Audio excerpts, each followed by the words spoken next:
On that Park Place, we've often talked about the CEO selection process at the Disney company, and for some reason, that is a years-long discussion that is still unresolved. In the latest bit of news, James Gorman is heading the CEO succession process and seems to be selecting, according to the Wall Street Journal, they're looking at the CEO of EA. Let's talk about that on that Park Place. Hello, I am Jonas J. Campbell, an investigative reporter for That Park Place, and here with me is a man who is in the game, Mr. VashSky. Vash, are you doing well today? Have you played any sports titles today? No, I have not played any sports titles today. It's in the game. Yes, you are correct about that. But you know what's also in the game? Dragon Age Veilguard. That is terrible. And Ooh. apparently, let's go ahead and get the CEO of the studio who produced that game. Like I'm the CEO of the Walt Disney Company. That sounds like a great idea. Yeah, I don't want to even say I'm of two minds about this, as I often like to say here. This is the story out of the Wall Street Journal. We're not going to read every word of it. But Robbie Whelan, Emily Glazer, and Jessica Tunkel, I have no reason to doubt anything that they say at this point. They're very well connected, and Disney explores wider field of candidates to succeed Iger. Disney board members are considering outsiders, including the CEO of video game company Electronic Arts. There he is, Bob, standing in front of a sign. Disney is exploring fresh candidates in the search for a successor to Bob Iger. Yeah. Heydrich and Struggles is helping to guide its review of external candidates. Here it is right here. Names that have surfaced in Disney's deliberations. I love the alliteration there on deliberation. In recent months include external candidates such as Andrew Wilson, Chief Executive Officer of game company Electronic Arts. People familiar with the matter said. That's a what a phrase there. So James Gorman is the head of Morgan Stanley or former head of Morgan Stanley. He's the executive chairman of Morgan Stanley. Come January, he's going to be the executive chairman of the Walt Disney Company. No reason to expect that the board vote will not go in favor of all of the candidates selected by the current board, unless Nelson Peltz decides to put his hand up here as the stock price is near 100. I haven't checked it today, but it seems like James Gorman is in charge of this process and has picked the worst name that you could name if you're looking for someone to bolster the Disney company's image. Vash, is that a fair assessment? I think it's a fair assessment of what's actually going on right there. Andrew Wilson is not really much liked by anybody. And by the way, Jonas, didn't Andrew Wilson try to arrange a deal in which EA might be bought out entirely by the Walt Disney Company or a merger actually take place? I do believe that was on the docket at some point. Mm. Electronic Arts was one of the items. I want to say Kevin Mayer might have been in charge of putting that forward. Kevin Mayer, who, for that fault, I think he probably would do a better job in the CEO seat than I don't know, many of the people that I've heard put forward here. Electronic Arts is a company that okay, let's familiarize anybody here, because the theme park audience and the video game audience are not always one and the same. Electronic Arts is in charge of a bunch of popular franchises like Battlefield, Need for Speed, The Sims, Medal of Honor, Command and Conquer, Dead Space, Mass Effect, Dragon Age, and also the EA Sports division, which has all the sports. Madden is an EA title. So if you're not familiar with video games, EA and Madden have been like the go-to football title for many years.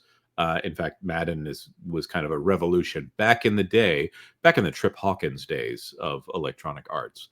They're more known recently for things like microtransactions and DLC, which are things that we've come to accept as a course of doing business as video game players, but really they're small transactions meant to get a little bit more out of you every single time you get something, like buying a coat of armor. Horse armor is the infamous example here, or having levels be held back from the release in order to charge 10, 15, $30 in order to unlock those levels in a game that you have already bought. They're also in charge of Respawn Entertainment, which is not necessarily one of our favorite studios out there. Andrew Wilson is, if he wasn't associated with EA, I would need to do a lot more research here at this point. But I'm not impressed with this idea here. Vash, what are your Well, thoughts? I thought Wilson too, advocating for a lot of those very controversial monetization practices that has really taken the industry by storm. That's one, and two. I mean, if I remember the history of EA, they have closed down more studios than Disney could ever possibly hope to acquiring. Right? I mean, Oh yeah, yeah. this is. This is the modus operandi here, right? Oh, They're a giant blob absorbing other studios and ruining their work just so they can hold on to the IP, which is, of course, a very Disney kind of idea. Which, if you want more of the same, but from a Disney outsider doing it, then yes, Andrew Wilson is your guy for sure. I have no doubt that that will be the strategy going forward. It's alarming that he's even in this conversation.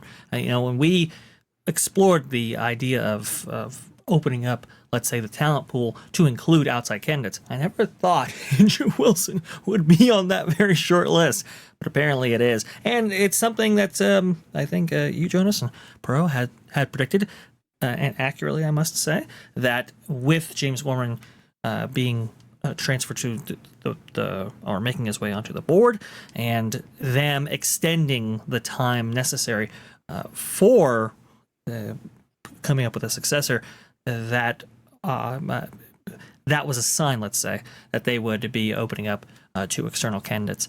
We had always heard about the four: Jimmy Pitaro, Alan Bergman, Dana Walden, Josh D'Amaro, but now we're hearing about somebody completely removed from the company, or at least is associated tangentially with the company. I want to also say, too, here in this Wall Street Journal article, it came out as well that apparently Bob Iger had reached out to Ted Sarandos. We had mentioned him before on some previous shows here, and apparently he was exploring the co-CEO structure, which is very interesting.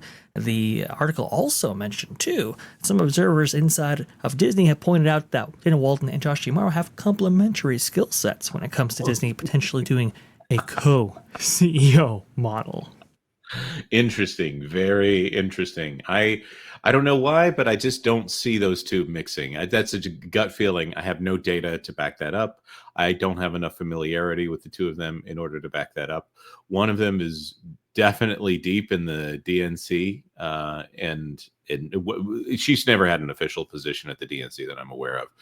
And the other one is Josh D'Amaro, a person who is very pleasantly apolitical. He's a smiley guy, and I think he's more cunning than most people realize that he is. So yeah, I'm not been in favor of Josh D'Amaro's decisions as far as the parks go, but at least he doesn't fly his political flag in front of everybody. And Dana Walden, it was a big deal in this last election that she was best friends with Kamala Harris, to the point where she had to put up a Chinese wall, as sometimes it's referred to, in order to say that she won't be affecting any of the ABC News coverage here. Now, we talked about this on Morning Magic, but there's something that I want to add at the end. Let's go to the discussion from Morning Magic real quick, and then we'll be back. Well, they're forming a succession committee, which I'll be joining, so I'll be able to... They're forming one. They should have already had one formed. Anyway, they were a little bit slow in that regard right there. James Gorman is now on. Apparently, he's going to be the chair of the board, and they were going to extend that search for 2025, 2026 maybe. And now we're looking at external candidates. So we've always heard the internal ones featured. That'd be Dana Walden, Josh D'Amaro, Alan Bergman, and Jimmy Pitaro, which, he's in the mix, I guess. The least qualified dude. I mean, like Exactly. Bergman would be the best. Walden would be, the next to worst. Jimmy Pitaro would be the worst. And Josh D'Amaro's too clueless about anything other than theme parks to even be seriously considered, which means they had to look outside, which I told you when they brought in, the Morgan Stanley weird guy, James Gorman, that would be the only reason to bring him in, would be that reason. So is to get an external candidate. Interesting. So we were looking at maybe possibly, okay, well, you got Netflix with their co-CEO structure right there. Perhaps maybe pulling one of those guys aside and say, hey, why don't you sprinkle some of that pixie dust on the Disney brand there, getting their DTC service up and going to a point where it's actually profitable. Yes, okay, it has made, it has made a couple of $1,000,000 there. But in terms of the lifetime of this product, it has really been the albatross around Disney's neck for quite some time. So it kind of made sense. It's like, okay, maybe we can look here, maybe we can look there. Electronic arts, culture. Marvin, what do you think about this? Consistently rated the most hated company in the world. Electronic Arts, the company that oversaw the release of Dragon Age: The Veilguard. That's what's going to take over Disney. That's what's going to do it. Yeah, this is what's going to turn it all around, guys. It'll be fine. I mean, just you bring in the guy that just gave us the amazing Veilguard game, and the politics behind that. Bring that guy into Disney, which is already suffering underneath the weight of identitarianism. And this Andrew Wilson fella, he's not liked. He looks like somebody tried to make a robot of a sitcom dad. Well, it's like on the way to the Tom Cruise cloning machine. They mixed in a little Matt Dillon, and and they really, he's kind of a jerk. I mean, he is an ESG guy from beginning to end. He even says so in the Electronics Arts thing there. What a piece of garbage. It does. Yeah. ESG Corporate Governance Board right there. What a piece of garbage. Let's go ahead and click into that real fast, see what we come up with. I mean, this is I would say a devastating turn of events, because for as many problems as we have maybe with Dana Walden or maybe even Josh D'Amaro, Andrew Wilson, getting into all this. He looks like Sporticus from Lazy Town. Oh, man. Doesn't he?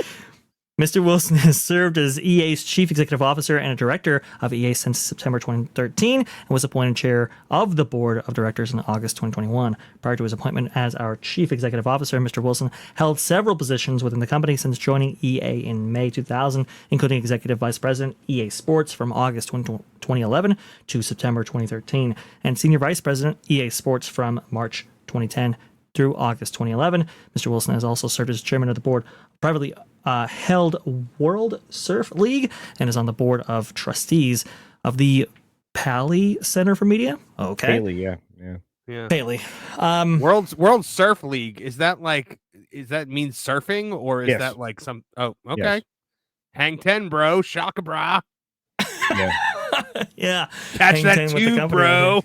Now, I might be wrong about this. Culture, wasn't there talk, I think like a year ago or something, between Disney and EA possibly merging? Do you remember that? Yes, I do. Yeah, I think it was even a little bit more than a year ago that Disney was approaching EA. Look, this is not the way to go about it. Sure. And, that could have also been, a cover story for a conversation with this fella as well, which is something else that happens on the regular. We misdirect with one thing and we give you something else. And I'm going to tell you right now, we don't want this guy. He's not dynamic enough. He's only really focused in, despite all the accolades and things that he's tied to, like the Surf League and so on and so forth. He's really not as diverse as they're going to need, but they're thinking the right direction. We need somebody that's massive. And the reason that they're leaning towards tech is Iger and the board are still trying to sell everybody on the idea that Disney's a tech company. No, a company that's a tech company doesn't get out of gaming 3 times. Because if they were already had a foot well placed in the door. I'm not thrilled by this. I really wish Jonas was here to jump in on this one. But I'll just say that he's an undercooked candidate for Disney, but they're thinking the right direction, looking outside of the box, and they need to, because they really don't have an in-house candidate that has an upside now. Because do you know who doesn't have an upside anymore? Dana Walden. Yeah, that's the thing. I think her prospects were cut really badly there with maybe her friend in politics losing to a other orange political candidate there. That whole thing has night been sealed upended. her fate and the fate of the Hall of Presidents. All right, so welcome back. This is me and Vash again. I don't know how long it's been since you've seen us, but it's us. It's Jonas. It's Vash. Your friends. So here's the thing that I'm thinking here as this leaks to the Wall Street Journal. This is an exclusive for the Wall Street Journal, and the Wall Street Journal also does an excellent job of not framing this as a leak, but it is a leak essentially, whether intentional or not. Do you think, Vash, that this is something where they're putting this name out here to see how the public perceives the name of Andrew Wilson? I think it's a very strong possibility. We've seen Disney make these maneuvers before where they'll kind of trial balloon stuff, let's say, put stuff out there, kind of see what the public perception is like, and then move accordingly from there. It's a very interesting point. We just haven't seen it employed, I don't think, in a little while. What's interesting is the article also points out that Wilson interviewed for the chief of ESPN position before that went to Jimmy Pitaro. And there have been some articles recently talking about Pitaro and the shift back away from some of the more political messaging that ended up in sports for a little while, which I think was a massive turnoff to a large portion of the audience. But EA, if you talk about the sports titles, I don't think I don't know. I don't play the sports titles from EA because they're very repetitive to me, as says a guy who has played every single Mario game that has ever existed. Not everyone. Somebody's going to call me out on the comments for that one. The EA titles get very repetitive when it comes to sports for me. So I don't follow them in that way. However, on the narrative-based side, EA Entertainment's division, the completely separate part of the company, they've got super political. Like the Dragon Age Veilguard stuff is so political that it is laughable all the way down. And we don't need to go into too much detail, but there are plenty of video clips out there on the internet of the plot lines and the virtue signaling, and to the point where people who even agree with some of the political takes are like, guys, this is way too much. This is too self-indulgent. Vash, am I off base on that one? No, you're not off base that at all. The clips going around online, I think, have really impacted sales. I mean, that's kind of how intrusive some of these things have been and how devastating that this ideology has been for this actual particular title. Maybe Andrew Wilson actually said something about it. Somebody said something about it where it was like, this is a little bit too much. I don't know if it was the head of BioWare or somebody. But anyway, I mean, a lot of people have had a lot of reservations about this game. Right. The guy who's in charge of Mass Effect, which is another BioWare franchise, has seemingly made some very diplomatic distances between Mass Effect and BioWare. It remains to be seen. Sorry, Mass Effect and Dragon Age Veilguard. Now, there was one more thing that I wanted to point out here from this article from Wall Street Journal. And again, we're not going to go through all of it here, but I wanted to throw this in here because it was relevant to the Ted Sarandos situation. So looking at this, Sarandos said the structure worked well. That co-CEO structure worked well at Netflix, largely because of the company's culture, which encourages candor, and transparency. I don't think that would work as well. If that is Ted Sarandos's vision here for how that works, I don't think that's going to translate well into the next Walt Disney Company. That is a company that is known for infighting and being Disney nice to the point where people take direct feedback as a direct insult. So I think there may be a cultural problem at the Disney Company that will keep them from doing what everyone says they need to do at this point, which is to have co-CEOs. So now the options are a singular CEO. Vash, do you think it's going to be Andrew Wilson? Just over under on that one. Oh, I don't think so. Over under. I think there's a 501 chance probably that be the case right there. I don't really put a lot of stock into that. I just think I kind of agree with you. I think they're just they're putting names out there, seeing the public reaction to them, and adjusting accordingly. I don't see a lot of upside for Andrew Wilson. I don't think he understands. I don't even think he understands the video game industry, much less the multitude of industries that Disney is currently in right now. It's a complex company. So Yeah, I'm not sure. it's a very good point. So you can't find someone who qualifies to run the television or the theme park division or the streaming division. So you go to the one CEO who has zero experience in any of them. So he has no record in any of them. So you can't say that he does a bad job of it. The one thing that Disney definitely doesn't do well on the whole is video games. So they even had to farm that out to Epic, which, I gotta say, if you said the guy from Epic was going to come in, that's a different conversation there. All right, with that, we wanted to throw it to our commenters. What do you think about this? Is this a situation where Disney is just putting forward a name to see how we all receive it? Is this a legitimate thing where they're actually considering making the head of the former most hated company in the world, according to a bunch of surveys? I'm not even kidding. That's actually true. EA ranked worse than some companies that had been labeled as committing atrocities. Or do you have some other thoughts that you would like to share with us? Let us know those in the comment section down below. Like this video if you like this video. And if you haven't yet, consider subscribing to That Park Place for all the news that should be fun. Thanks for watching That Park Place News. For more information, consider checking out www.thatparkplace.com. And don't forget to subscribe, share, like, and send this out on your favorite social media account.